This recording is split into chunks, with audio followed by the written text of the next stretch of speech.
પોરબંદરમાંથી 5 દિવસ પૂર્વે ગુમ થનાર એક મહિલાનો મૃતદેહ મળી આવ્યો છે। જુબેલી પુલ નજીક ખાડીમાંથી કોહવાયેલી હાલતમાં મળી આવેલ આ મૃતદેહ અંગે પોલીસે તપાસ હાથ ધરી છે।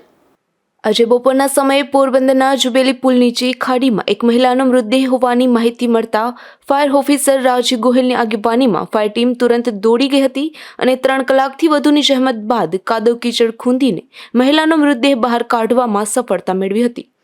આ મહિલાનો મૃતદેહ કોહવાયેલી હાલતમાં પોસ્ટમોર્ટમ ખાતે ખસેડવામાં આવ્યો હતો।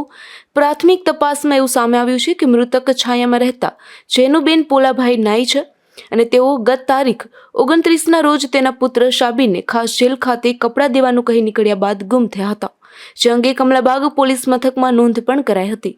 પરંતુ ત્યારબાદ જેનુબેન નામના આ મહિલા કઈ રીતે ખાડીમાં પડી ગયા છે, આપઘાત છે કે અકસ્માત કે પછી હત્યા છે, તે સહિતની વિગતો મેળવવા માટે પોલીસે વધુ તપાસ હાથ ધરી છે।